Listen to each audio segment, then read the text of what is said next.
Hi, and welcome to the little apartment on the prairie. I don't know if you can hear the wind in the background or not. It is Wednesday evening, almost 8 o'clock, and it's really, really windy outside. It's supposed to get really cold tonight, down to about 0 degrees, and with the wind chill, it's supposed to feel like something like 20 below. I told my dog he had to pee before bed, and then he's not going to pee again until morning. So he better not wake me up in the middle of the night and want to go out, because it's going to be way too cold. But I'm getting ready to go to bed myself, but I thought real quick I'd just take a moment and answer kind of some questions that I've been asked. And I just picked out the most frequently asked questions, or the things I thought maybe the most people would wonder about. One of the questions people ask me a lot is, how come I don't have hair, or do I have cancer? And that's probably something other people want to know, but are just too polite to ask, not to say that it's rude if you did ask. That maybe didn't come out right. But the answer is no, I don't have cancer.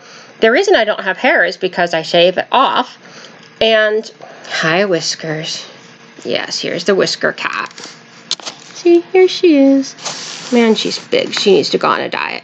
Okay, so the reason I shave it, initially a couple years ago, a friend of mine had cancer, and she lost her hair when she went through chemotherapy, and I shaved my head in support of her. But it was a really interesting experience. The way people reacted to me when I didn't have hair was interesting, and it was interesting because it really challenged, I think, both my own and other people's ideas about beauty and what women are supposed to look like. It was also interesting because it was super easy. When I've gone camping, it's easy. When I travel, it's easy. And I used to get headaches a lot, partly because when my hair was long, I think I would pull it back in a ponytail because it bothered me to have my hair in my face. But that put like tension around here, and I felt like it made my head hurt. And I think I have headaches less when I don't have hair. I don't know if that's just all in my head or what, but anyway, I kind of like it. At some point I'll probably grow hair back, but maybe I won't. I don't know. So that's why I shaved it initially, and now I continue shaving it just because I like it. So the next question is, why did you move to Nebraska? Well, I was not happy in the particular apartment complex where I was living before, and so I needed to move. I live in subsidized housing because I'm disabled, and so my rent is based on my income. And I did a video a few weeks ago about subsidized housing, but I'll put a link to that in the description in case anybody didn't see that or wants to check it out or watch it again. The video about subsidized housing also has information about where to find subsidized housing where you live or in an area where you'd like to live. So anyway, most subsidized housing has long waiting lists, but I really wanted to move quickly because I was really unhappy where I lived. And so when I was moving, I kind of looked at different places where I thought I might like to live around the country. And Nebraska was one of them, but there were several other states. And then I looked at two different things after I kind of narrowed it down. And I looked at places where I knew someone or a few people, because I didn't feel comfortable moving somewhere where I knew absolutely no one. And then I looked at waiting lists for subsidized housing, and that narrowed it down a whole lot. Then I kind of looked at other things. You can look up information online about different towns, the population. It'll tell you about the crime rates. There was one place I was considering moving, and they had a lot of registered sex offenders. And, so you can just look up all this different information. But so one of the reasons I moved to Nebraska was because apparently not a lot of people want to live here. So at least in the rural areas, there was no waiting for subsidized housing at all. I had a couple friends who lived in Nebraska. I'd been here before. I liked it. They liked it. The people seem really nice and friendly. And I found that to be the case after I moved here, but that was something that I thought was going to be the case before I moved. I wanted to be out in the country. I'm kind of in the middle of nowhere, and I like it that way. So it was kind of a bunch of reasons, but it was a real intentional decision to move here.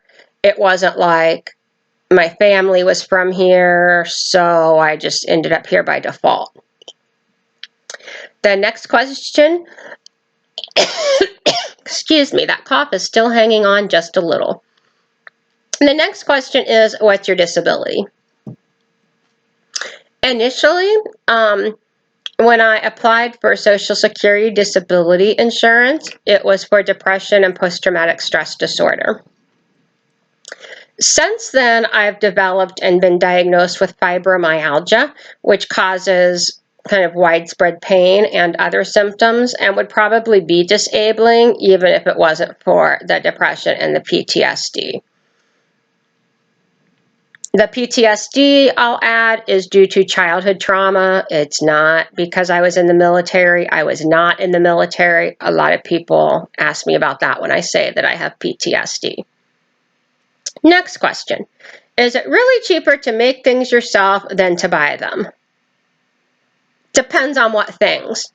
And you have to make sure like you're comparing apples and apples here, not apples and oranges. So if I bake a loaf of really good sourdough bread, which by the way is very cheap to bake myself, but could I go to the dollar store and get a loaf of bread even cheaper? Maybe, but it wouldn't be really good sourdough bread. I don't grow my own tomatoes, but this is just an example. If you grow tomatoes, it's going to cost you more to grow your own tomatoes than it would be to buy them at the store, most likely, especially if you factor in all the time you're going to spend growing your own food. But those homegrown tomatoes are going to be totally different than the tomatoes you would buy in the store. So if you're comparing prices, you kind of have to look at like items. So with some things, it's a lot cheaper to make it myself. I think my bread is cheaper to make it myself. The yogurt's cheaper to make it myself. I make my own laundry detergent. That's cheaper to make myself. Other things may cost more. Some may cost a lot more. But there are other benefits to doing it myself than just price. But with some things, yes, it is cheaper. And the last question, hi Whiskers, you're back again. The next question is, how do you make a living or do you have a job?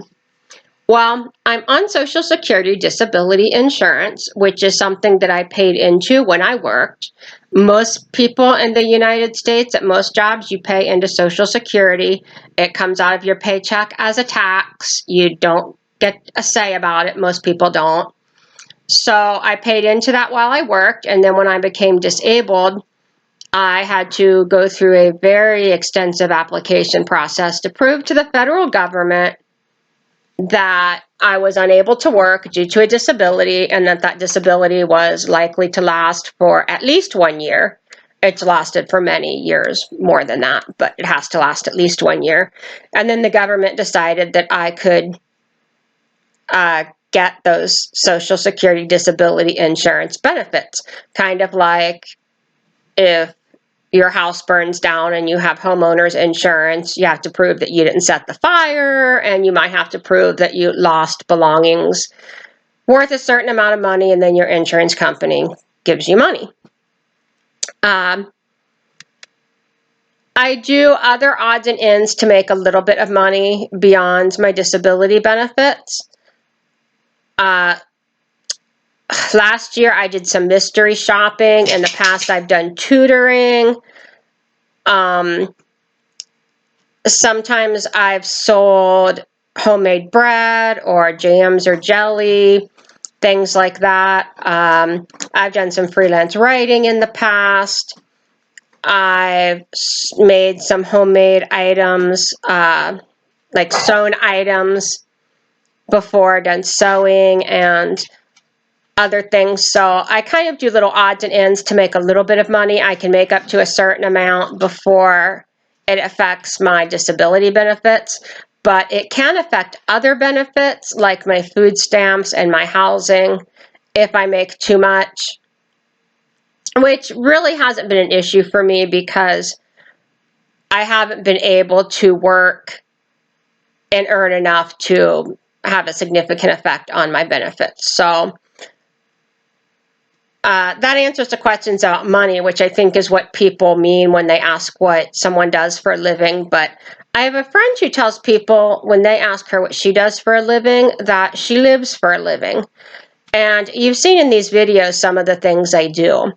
And I do a lot of things that save money so I can live on a small income because there are things I want to do besides try to earn money. So if you have any other questions that you'd like answered in a future video, please leave them in the comments below. Don't forget to like this video and subscribe to the channel. Have a good day.